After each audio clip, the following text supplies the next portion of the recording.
2 kp/r³। ये axial line के ऊपर था, सभी को पता है ये, यानी मैं यहाँ पे एक्सियल लिख लेता हूँ, ए से लिख देता हूँ। और इक्विटोरियल लाइन की अगर हम बात करें, यानी परपेंडिकुलर बाई सेक्टर की, तो इक्विटोरियल लाइन पर हमारा जो जो आया था,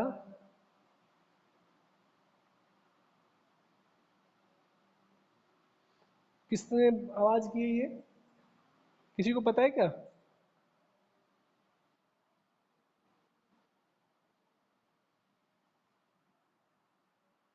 ठीक है, तो इक्विटोरियल लाइन पे जो इलेक्ट्रिक फील्ड आया था वो -kp/r³ था।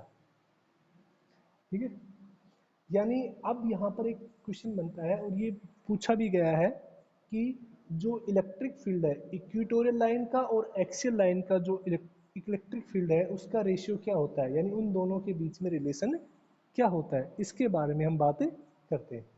तो देखिएगा, अगर हम बात करें कि एक्सियल लाइन और इक्वेटोरियल लाइन का अगर इलेक्ट्रिक फील्ड हम का रेशियो निकालेंगे तो ये कितना हो जाएगा, देखिएगा 2kp/r³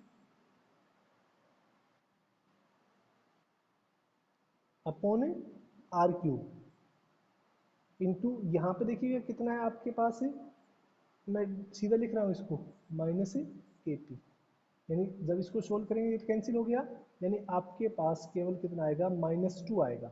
यानी हम बोल सकते हैं कि इक्वेटोरियल का, सॉरी, एक्सियल का और इक्वेटोरियल का जो रेशियो होता है वो -2:1 होता है। तो ये काफ़ी इंपॉर्टेंट है, ये ध्यान रखना कि सीधा अगर हम वर्डिंग की बात करें विदाउट डायरेक्शन, तो जो इक्वेटोरियल थी ना, वो उस पर कितना होता है, 2 यानी दुगना होता है इक्वेटोरियल पे। ठीक है, तो ये रिलेशन किसी को दिक्कत है यहाँ तक, ये सिंपल सा रेशियो है, ये तो आप कर लेंगे इसको इजीली। अब देखिए नेक्स्ट टॉपिक पर हम आते हैं, न्यूमेरिकल्स प्रॉब्लम। तो उम्मीद करता हूँ आपने न्यूमेरिकल्स किए होंगे। ठीक है, टू चार्ज, आपको दो चार्ज दे रखे हैं, मैं एक न्यूमेरिकल्स लेता हूँ। ये देखो, इसी में प्लस दे दिया है और इसी में माइनस दे दिया है। ठीक है ना, तो ये ध्यान रखना, माइक्रो, और ये ध्यान और रखना क्वांटिटी, आप सॉरी ये जो यूनिट है ये और ध्यान रखनी होती है आपको। Micro coulombs are place 5 mm apart. ठीक है, यानी दो चार्ज हैं आपके पास, एक है,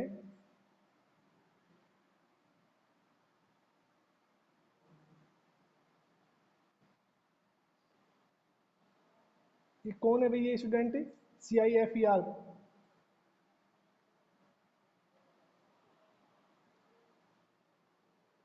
determine the electric field at the point P on the axial of the dipole 15 centimetre away from its centre. ठीक है ना, तो यानी 15 सेंटीमीटर दूर कोई पॉइंट है P, वहां पर हमें क्या निकालना है, उसका इलेक्ट्रिक फील्ड निकालना है। On the side of positive charge and A point Q 15 centimetre away from O on the line passing through O and normal perpendicular to the it's dipole. यानी आपको एक्सियल लाइन पे भी निकालना है, उसके साथ साथ इक्विटोरियल लाइन के ऊपर भी क्या करना है, इसका इलेक्ट्रिक फील्ड निकालना है। और जो 15 सेंटीमीटर हमें लेनी है एक्सियल लाइन पर, तो वो तो पॉजिटिव से लेनी है, और जो वर्टिकल डायरेक्शन में है वो हमें मिड पॉइंट से कंसिडर होगी। ठीक है ना, तो जो 15 सेंटीमीटर है वो पॉजिटिव की तरफ लेनी है, ये ध्यान रखना है आपको। तो देखो दो चार्ज दे दिया आपको कि Q1 और जो Q है, Q2 है, वो आपको दे दिए कि कितने हैं, 10 माइक्रो कूलाम है। तो 10 माइक्रो का मतलब 10 की पावर -6 होता है। ठीक है,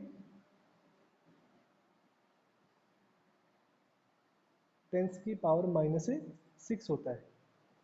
एक मिनट होल्ड करना सर, इस लड़के को रिकॉर्ड करना, ये कौन है, इसकी डिटेल निकालेंगे बाद में। हाँ, आपके में लॉग इन करके इसको रिकॉर्ड करो एक बार, इस नाम से आ रहा है जो, नहीं पता हो जाएगा अपने आप इससे तो। हाँ, मैं लिखो ये नाम, CIFER टैक 012।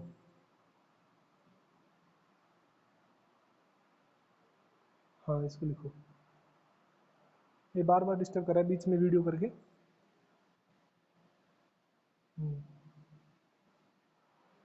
लिख लो इसके बाद में, बात क्लास होने के बाद बात करेंगे इससे।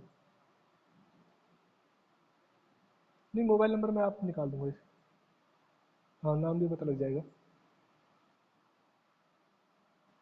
चलो देखिएगा, तो ये दो चार्ज है, ठीक है, -10 का है और +10 का चार्ज है। क्लियर। अब देखिएगा, और ये इसका मिड पॉइंट है, तो ये थोड़ा, एक तो डायमेंशन आप सबसे ज़्यादा ध्यान रखेंगे कि यहाँ पर मिलीमीटर में है डिस्टेंस, तो आपको 10⁻³ कंसीडर करना है, ठीक है। एक तो ये हो गया। अब इस पॉजिटिव डायरेक्शन में आपको कैलकुलेट करना है, ठीक है, ठीक है। इस पॉजिटिव डायरेक्शन में आपको क्या करना है, कैलकुलेट करना है यहाँ से। तो देखिएगा, ये हो गया आपके पास 15×10⁻² मीटर में। तो ये सीधा आप कैलकुलेट करेंगे यहाँ पर एक्सेल लाइन पर, यानी यहाँ से 2 kp/r³। अब पी को देखो इसने चेंज कर दिया Q×2L की फॉर्म में, तो ये आप फॉर्मूला सोल्व करके इसको लिख सकते हैं, बिल्कुल डायरेक्ट फॉर्मूला बेस है ये तो। इसके बाद देखिएगा,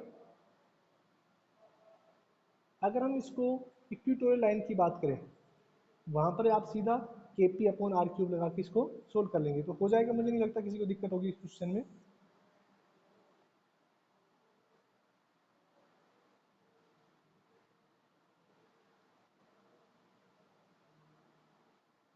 नेक्स्ट टॉपिक की हम बात करते हैं टॉर्क के बारे में,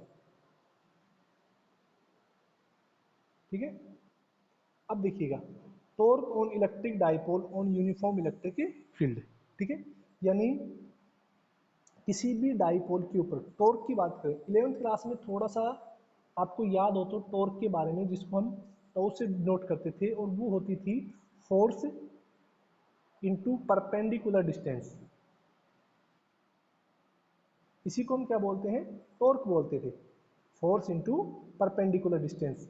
तो देखिएगा, जब किसी डाइपोल को इलेक्ट्रिक फील्ड में रखते हैं तो उसके ऊपर टॉर्क है वो कैसे लगता है, उसके बारे में हम बात करते हैं। एक बार देखिएगा, व्हाइट बोर्ड पे आते हैं हम।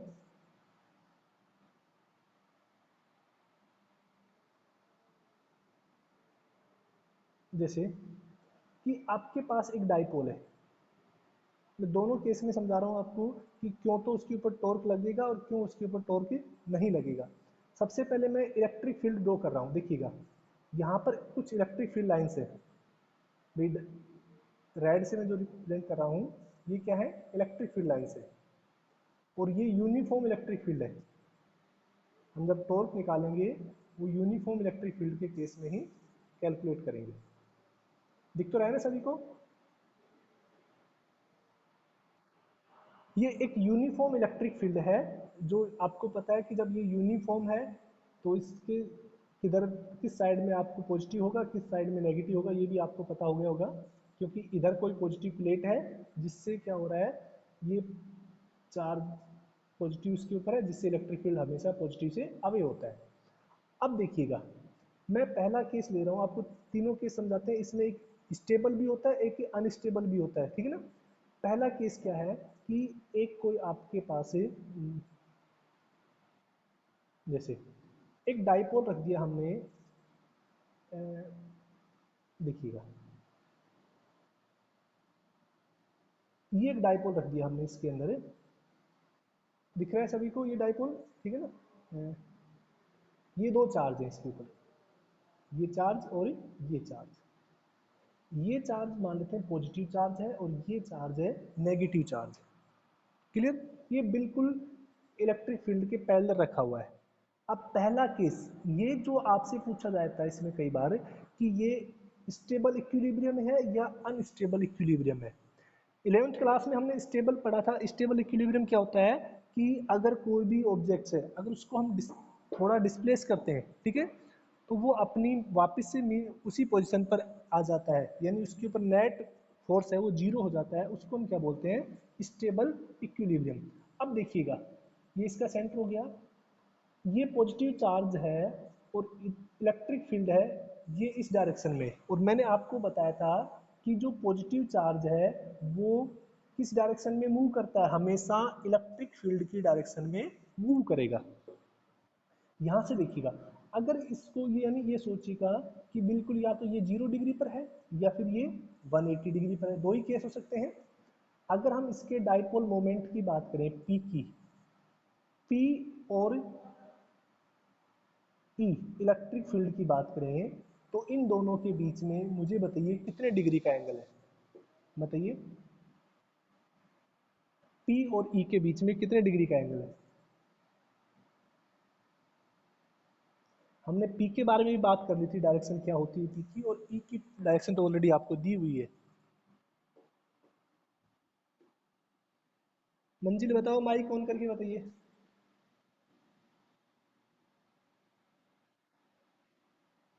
जतिन,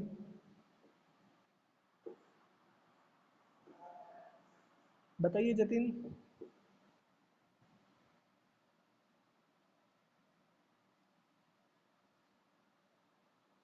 चंचल,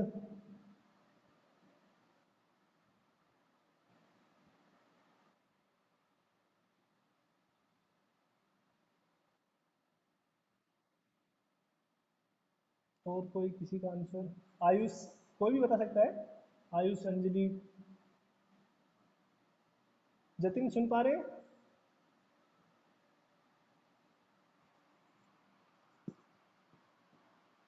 किस किसी ने बताया देखते हैं। जीरो, वो चलो मुझे बताइए कि पी की डायरेक्शन किधर होगी ये बताओ। पी क्या होता है? Dipole moment. हमने बात की थी, ठीक है ना। तो पी की डायरेक्शन क्या होगी ये बताओ, पी की डायरेक्शन किधर होती है, बताइए आप।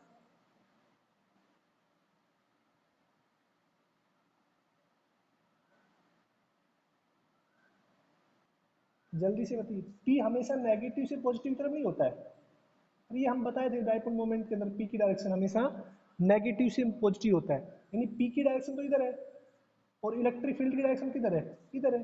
तो दोनों के बीच में 180 डिग्री का नहीं होगा क्या? आप पी की डायरेक्शन भी भूल रहे हैं। पी की डायरेक्शन हमेशा माइनस से लेके प्लस की ओर होती है। डाइपोल मोमेंट की डायरेक्शन, डाइपोल मोमेंट पी की डायरेक्शन ये वेक्टर क्वांटिटी होती है। आया समझ में? यहाँ पर एंगल कितना हो गया, यहाँ पर 180 डिग्री। अब देखिएगा, सपोज कीजिए हमने इस डाइपोल को हमने क्या किया है, अपनी इस पोजीशन से हल्का सा डिस्प्लेस कर दिया। मैं यहाँ पे ब्लैक से रिप्रेजेंट कर रहा हूँ। इसको हम हल्का सा डिस्प्लेस कर देंगे, माने कि थीटा एंगल से डिस्प्लेस कर दिया इसकी ओरिजिन। जैसे हम हल्का सा डिस्प्लेस करेंगे तो अब ये क्या होगा, क्या ये अपनी मीन पोजीशन पे आ जाएगा, बताइए मुझे, या कंप्लीट रोटेट कर जाएगा?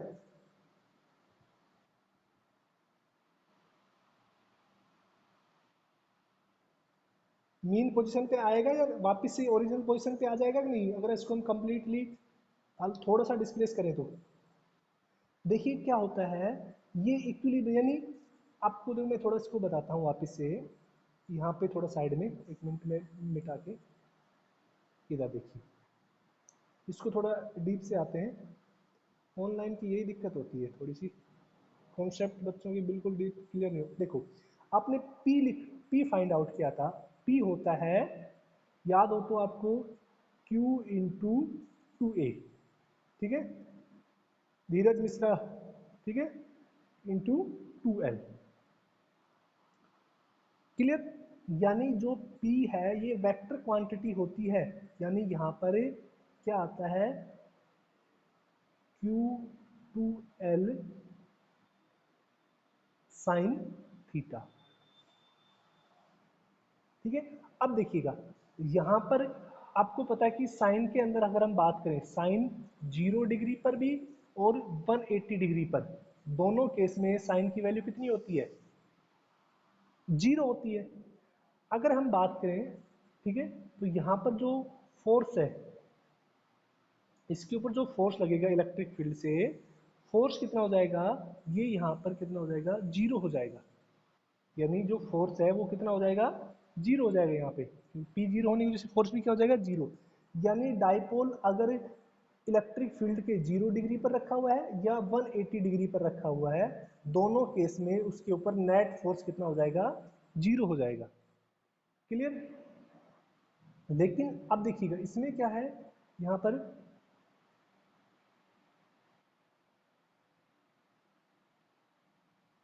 अब हमने इसको थोड़ा सा डिस्प्लेस कर दिया, इस पोजीशन से हमने इसको थोड़ा सा डिस्प्लेस कर दिया, तो अब ये क्या करेगा, ये कंप्लीटली रोटेट कर जाएगा।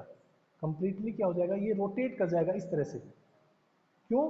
क्योंकि ये पॉजिटिव चार्ज है और ये नेगेटिव चार्ज है। इस पॉजिटिव चार्ज के ऊपर फोर्स लगेगा इस तरह से, और नेगेटिव चार्ज को इस तरह से फोर्स लगेगा, और यहाँ पर एक तरह से कपल बन गया ये।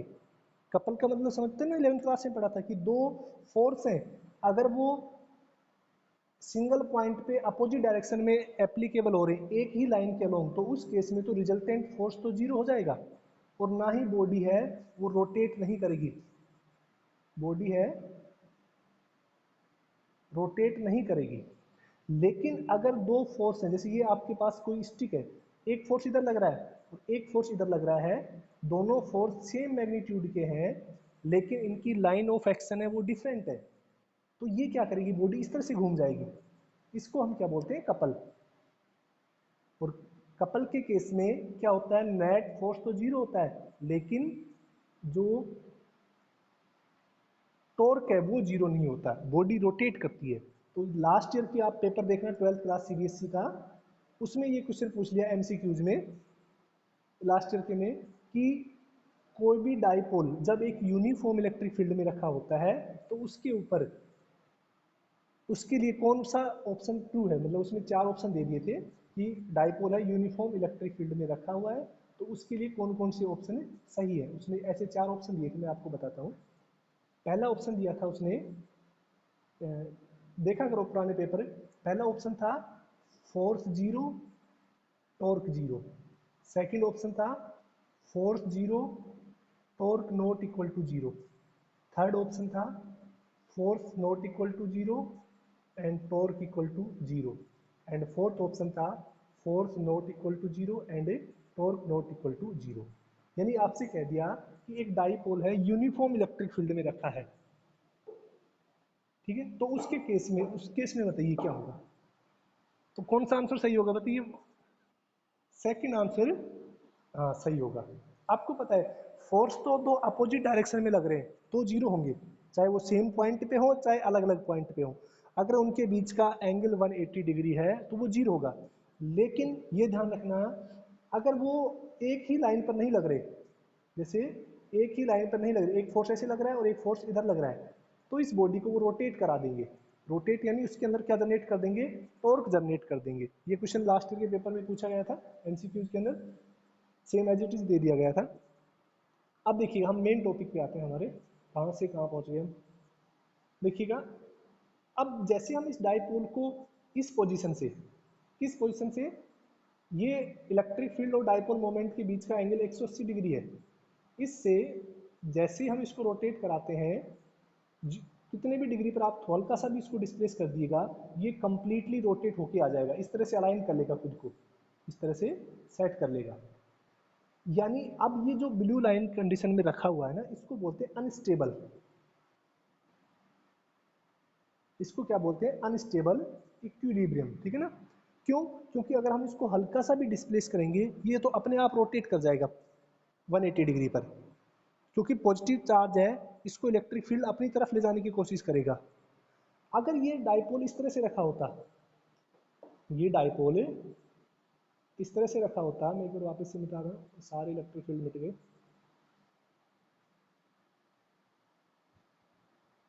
अगर ये डाइपोल इस तरह से रखा होता, मैं एक बार इसको देख लेते हैं, पहले मैं इलेक्ट्रिक फील्ड लाइन से ड्रॉ कर देता हूँ।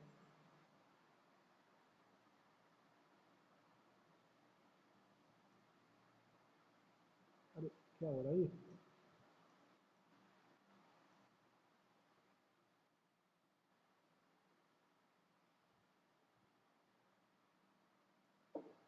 इलेक्ट्रिक फील्ड लाइन से, ठीक है।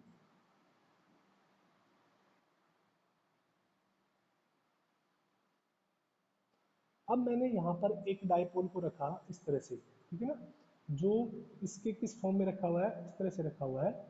इसके अपोजिट डायरेक्शन में इस तरह से, यहाँ पर है उसका पॉजिटिव चार्ज और यहाँ पर क्या है उसका नेगेटिव चार्ज, यानी डाइपोल मोमेंट की डायरेक्शन पी की डायरेक्शन किधर होगी, इधर होगी, और इलेक्ट्रिक फील्ड की डायरेक्शन भी इधर ही है, यानी पी और ई के बीच का जो एंगल है वो 0 डिग्री है। अब देखिएगा, अगर इस डाइपोल को आप हल्का सा डिस्प्लेस भी करेंगे, इस पोजीशन से हल्का सा डिस्प्लेस करेंगे तो ये वापस से अपनी मीन पोजीशन पे आ जाएगा।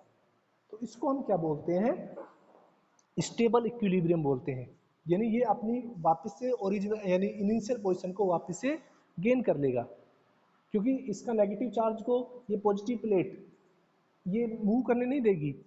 और आपको ये भी पता है कि नेगेटिव चार्ज हमेशा इलेक्ट्रिक फील्ड के अपोजिट में चलेगा, तो ये इसी तरह से रहेगा। आप इसको हल्का सा भी डिस्प्लेस कर देंगे थीटा एंगल से, तो क्या होता है, ये अपनी पोजीशन पे वापस आ जाता है, तो इसको बोलते हैं स्टेबल इक्विलिब्रियम। तो यहाँ तक मुझे बताइए, पहले ये समझ में आया कि नहीं कि स्टेबल इक्विलिब्रियम अनस्टेबल इक्विलिब्रियम क्या होता है, इसको और थोड़ा पढ़ेंगे हम आगे जब मैग्नेटिक फील्ड पढ़ेंगे ना उसमें,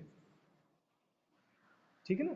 अब देख, हाँ बोलिए, अनस्टेबल, हाँ अनस्टेबल 180 डिग्री पे, ये भी क्वेश्चन क्या करें, वापस से बोलिए मंजिल। हाँ हाँ, तो कपल में देखिएगा, यहाँ पे अगर हम बात करें कपल के अंदर क्या होता है, ये ये मान लेते इस ऑब्जेक्ट के ऊपर फोर्स लग रहा है, ये एक फोर्स एफ है और दूसरा फोर्स इधर एफ है। बताइए यहाँ पर दोनों फोर्स के बीच का एंगल कितना है, 180 डिग्री तो है,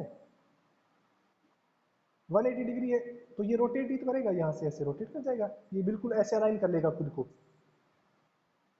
ठीक है ना, ऐसे अलाइन कर लेगा। अब देखिए क्या होता है कि यहाँ पर जो फोर्स है रिजल्टेंट जीरो हो गया और उसकी लाइन ऑफ एक्शन भी सेम हो गई, अब ये रोटेट नहीं करेगा, लाइन ऑफ एक्शन भी क्या होगी, सेम हो गई। आए समझ में। हाँ, अब देखिएगा टॉर्क पे आते हैं हम वापस से, जो टॉर्क हम पढ़ाने के लिए टॉपिक आए थे उस पर बात करते हैं। देखिए टॉर्क क्या होता है, कितना टाइम बचा है देख लेते हैं। चलो, हम्म, मैं वापस से ड्रॉ कर रहा हूँ एक इलेक्ट्रिक फील्ड लाइन से, ये इलेक्ट्रिक फील्ड लाइन से, ठीक है ना। इसका एप्लीकेशन पढ़ेंगे हम जब उसमें इलेक्ट्रिक जनरेटर वगैरह होते हैं, उनमें काफ़ी एप्लीकेशन होते हैं। ये इलेक्ट्रिक फील्ड लाइन से हैं। और अब देखिएगा, यहाँ पर एक मान लेते हैं डाइपोल रखा हुआ है, इन इलेक्ट्रिक फील्ड लाइंस के अंदर एक डाइपोल है, हमने प्लेस कर दिया इस तरह से, एक डाइपोल को हमने यहाँ पर प्लेस कर दिया। ये देखिए ना तो 0 डिग्री पर है और ना 180 डिग्री पर, हमने किसी एंगल थीटा पर क्या किया, इसको प्लेस कर दिया है। ये इधर एक चार्ज लेते हैं और इधर भी एक चार्ज, एक तरफ मान लेते हैं पॉजिटिव चार्ज है इसके ऊपर और एक तरफ है नेगेटिव चार्ज, ये पॉजिटिव चार्ज है और ये क्या है, नेगेटिव चार्ज, ठीक है ना। ये डाइपोल रखा हुआ है, इसकी टोटल लेंथ हम मान लेते हैं कितनी है, 2L लेंथ है इसकी, और ये इलेक्ट्रिक फील्ड के साथ मान लेते हैं थीटा एंगल बना रहा है, कितना एंगल पे रखा हुआ है, थीटा पे।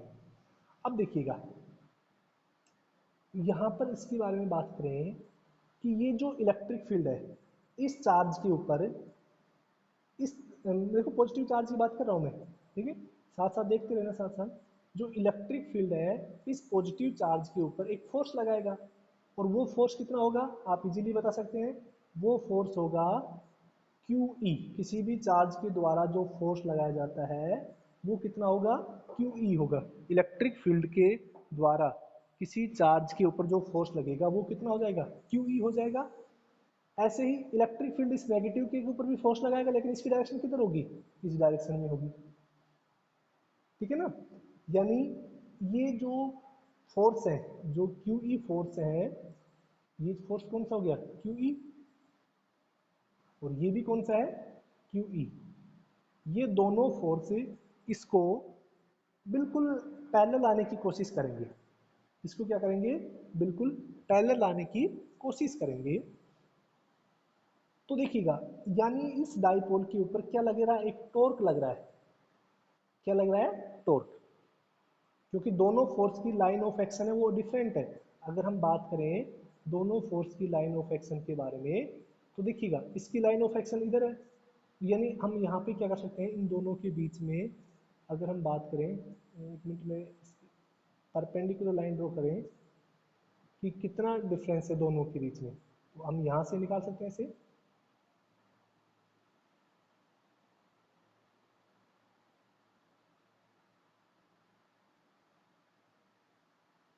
तो यही तो होगी इनके बीच की परपेंडिकुलर लाइन है जो ये फोर्स डिस्टेंस। तो देखो टॉर्क हमने पढ़ा था, टॉर्क बराबर क्या होता है, फोर्स इनटू परपेंडिकुलर डिस्टेंस, यही होता है टॉर्क का फॉर्मूला। इसकी लैंग्वेज है ना कि consider a dipole place in uniform electric field at the angle theta, length of dipole is 2l। ये आप नोट्स में देख लेना, आप मेन कॉन्सेप्ट समझने की कोशिश कीजिए। तो देखिए, हाँ ठीक है, अब देखिए टॉर्क की बात करते हैं। टॉर्क इक्वल टू फोर्स कितना हो गया, Q इंटू ई हो गया। कोई भी आइदर फोर्स लेते हैं हम, दोनों फोर्स नहीं लेते हैं, आइदर फोर्स, ठीक है। और इंटू परपेंडिकुलर डिस्टेंस, अब यानी ये फोर्स ये रहा, ठीक है ना, इस डायरेक्शन में, और ये फोर्स इधर है, यानी इन दोनों फोर्स के बीच की जो परपेंडिकुलर डिस्टेंस है ये वाली होगी कि नहीं। इसको अगर मैं नाम देता हूँ यहाँ पर A, इसको बोल देते हैं B, और इसको बोल देते हैं C। तो परपेंडिकुलर डिस्टेंस किसके बराबर हो जाएगी, BC के बराबर ही होगी ना, दोनों चार्ज के बीच की परपेंडिकुलर डिस्टेंस। अब ये BC की वैल्यू कैसे निकालोगे आप मुझे बताइए, Q इंटू ई, इस ट्राइंगल से BC की वैल्यू कैसे निकालोगे, भाई ये एंगल तो आपके पास क्या है, थीटा ही है, अरे ये भी थीटा, ये भी थीटा ही होगा, ये वाली 2l है। तो यहाँ से देखिए ये हाइपोटेनिस हो गया, और ये सामने क्या हो गया, परपेंडिकुलर। तो किस में होता है ये, साइन थीटा में होता है कि नहीं, साइन थीटा बराबर क्या हो, साइन थीटा क्या हो जाएगा, perpendicular upon hypotenuse A B. तो यहाँ से अगर हम BC की वैल्यू निकालेंगे तो ये हो जाएगा AB साइन थीटा, और AB की वैल्यू किसके बराबर है, 2l साइन थीटा के बराबर है। तो टॉर्क यहाँ पे क्या हो गया, 2l साइन थीटा। कोई दिक्कत यहाँ तक, बिल्कुल इजी। अब देखिएगा टॉर्क इक्वल टू, मैं इसको देखो थोड़ा इस तरह से लिख रहा हूँ, Q इंटू 2l इंटू ई साइन थीटा। कोई दिक्कत यहाँ पे, सेम हमने कुछ नहीं लिखा है, बस थोड़ा सा। अब ये जो वैल्यू है ये आपको पता है, इसको क्या बोलते हैं, charge into length of dipole, dipole moment, ठीक है ना। तो डाइपोल मोमेंट यानी इसको हम बोल सकते हैं पी ई साइन थीटा। यही टॉर्क का फॉर्मूला होता है, ध्यान रखना। टॉर्क का फॉर्मूला क्या होता है, पी ई साइन थीटा, और बहुत न्यूमेरिकल आते हैं इस टॉपिक से ये। अब इसको वेक्टर फॉर्म में कैसे लिखेंगे बताओ, ये वेक्टर फॉर्म में लिखना होगा।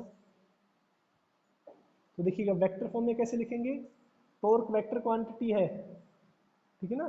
तो ये देखिए कितना हो जाएगा, P क्रॉस E, ये हो जाएगा इसका वेक्टर फॉर्म, क्योंकि साइन थीटा है वो क्या हो जाएगा, P क्रॉस E।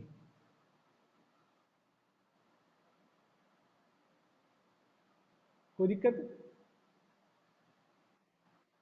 अब मुझे ये बता दीजिए, आपने वेक्टर पढ़ा है तो ये, और ये बताएगा जतिन, टॉर्क की डायरेक्शन है वो किधर होगी, टॉर्क की डायरेक्शन किधर होगी बताइए। माइक ऑन करके बताइए जतिन, वैसे नहीं बता पाओगे मुझे, बताए लिख के।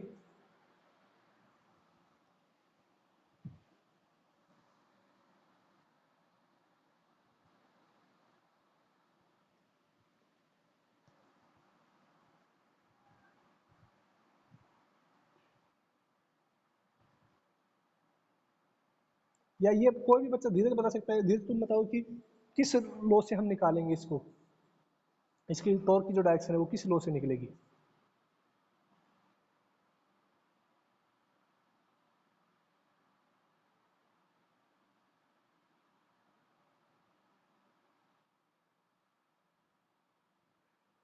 बता सकते हैं कोई,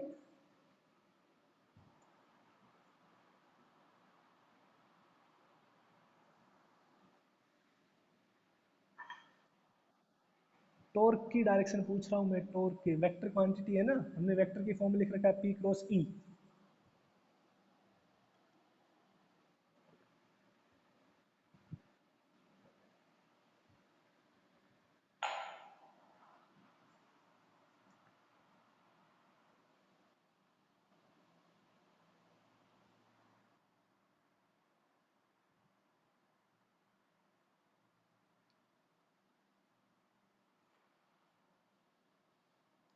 बता सकते हो मंजिल? मंजिल 11th में कहाँ पढ़ा था आपने, ये बताओ, 11th कहाँ पढ़ी, कहाँ से पढ़ी है? मुझे लग रहा है पढ़ी नहीं होगी, तू स्कूल ही नहीं आई थी, यहाँ तो एंडिंग में तो आए नहीं थे।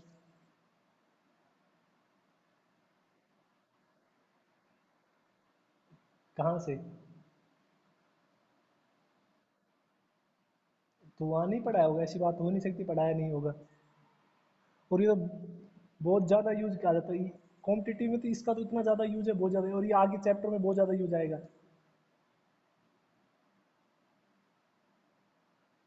अब आप अपने फिंगर्स की रोटेशन निकालिए, पी से और ई की तरफ फिंगर की रोटेशन करेंगे, तो जो थंब है वो किसको रिप्रेजेंट करेगा? टॉर्क की डायरेक्शन को। प्लेन वेक्टर में नहीं पढ़ा था हमने? देखिएगा, एक तो होता है एक्सियल वेक्टर, एक बार मैं इसको मैं मिटा दूं यहाँ पर, कोई दिक्कत नहीं, ये तो समझ में आ गया कि नहीं? पहले इसको इरेज कर देता हूँ, ठीक है ना? स्क्रीन शॉट ले लेना अगर चाहिए तो तुम्हें। देखिएगा, अरे किसी भी प्लेन के अंदर, जैसे मैं एक यहाँ पर प्लेन ड्रॉ करता हूँ, ये प्लेन है कोई, इसके अंदर कोई भी क्वांटिटी है, इसमें मैं यहाँ पे लिख रहा हूँ, जैसे मैंने लिखा पी क्रॉस ई, यानी हमारी जो फिंगर्स हैं, और इसके साथ साथ मैं एक दूसरा डायग्राम और बना देता हूँ यहाँ पे। इधर देखिए,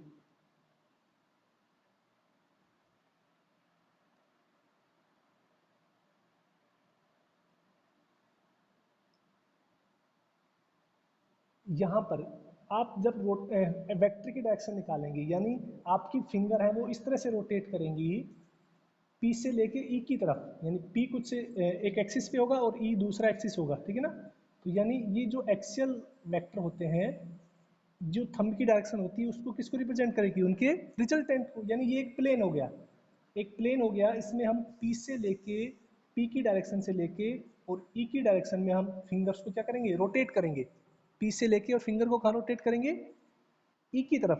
तो जो थंब है वो किसको रिप्रेजेंट करेगा? उन दोनों की रिजल्टेंट को, डायरेक्शन को।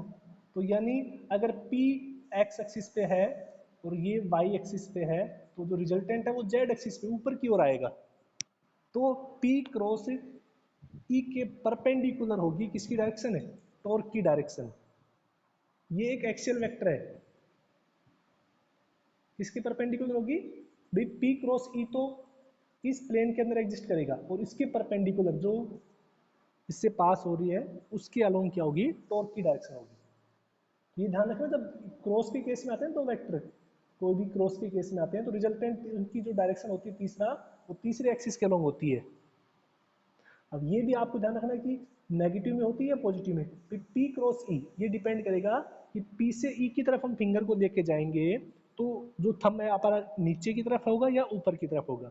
ये सिचुएशन डिपेंड करती है, अलग अलग केस में अलग अलग। तो आया समझ में ये वाला? जतिन नहीं बोल रहा भी, क्या बात है?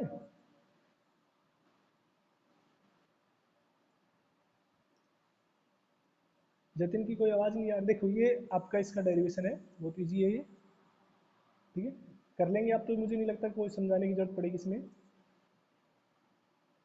देखो बिल्कुल कर रखा है, ठीक है ना इसको, पी साइन, ऐसा यूनिट निकाल लोगे, ऐसा unit P E, newton metre, ये थोड़ा सा निकाल लेना आप खुद, मैं बताऊँ कि? चलो मैं बता देता हूँ। देखो पी की बात करें, पी की यूनिट क्या होती है भाई? पी डायपोल होता है कूलाम मीटर। क्या होता है? कूलाम मीटर होता है भाई। हमने पी जब बात की थी, वो क्यू इंटू टू एल होता है, ठीक है। और इलेक्ट्रिक फील्ड क्या होता है भाई? इलेक्ट्रिक फील्ड हमने पढ़ा था, ई बराबर क्या होता है? फोर्स ऑन एनी चार्ज, यानी न्यूटन पर कूलाम। तो यहाँ पे न्यूटन पर कूलाम, तो कूलाम से कूलाम कैंसिल हो जाएगा और आपके पास टॉर्क की यूनिट बचेगी न्यूटन मीटर। तो कोई दिक्कत नहीं है इसमें, तो आप सॉल्व कर लेंगे इसको तो। और जब यूनिट निकालोगे तो मुझे लगता है कि डायमेंशन भी आप खुद फाइंड आउट कर लोगे। चलो नेक्स्ट देखते हैं। ये वाला देखिए, टॉर्क की डायरेक्शन, अगर ये एक्स में वाई में दे रखा है ना। अब ये लास्ट टॉपिक बचा है इस नोट्स का, कंटिन्यूस चार्ज डिस्ट्रीब्यूशन। एक मिनट देखते हैं। हाँ, 1 मिनट से कम बचा है समय, थोड़ा जल्दी बताइए, कोई दिक्कत वगैरह किसी टॉपिक वगैरह में? समझ में तो आ रहा है ना? सही, सभी को समझ में तो आ रहा है ना? सभी बच्चे बता दीजिए, इंडिविजुअल बच्चों से नहीं पूछ रहा मैं, सभी से पूछ रहा हूँ। किसी को दिक्कत हो तो पूछ सकते हैं। ये कंटिन्यूस चार्ज डिस्ट्रीब्यूशन बहुत ईजी है, इसमें तो कुछ समझाने की जरूरत ही नहीं होगी। अभी फिजिक्स स्टार्ट नहीं हुई है, जो मेन फिजिक्स है ना, जो आप पढ़ेंगे, सेकंड चैप्टर है, थर्ड चैप्टर है, वो इस फिजा के स्टार्ट होंगे। अभी तो ये सोचिए कि थोड़ा सा इंट्रोडक्शन रहा है।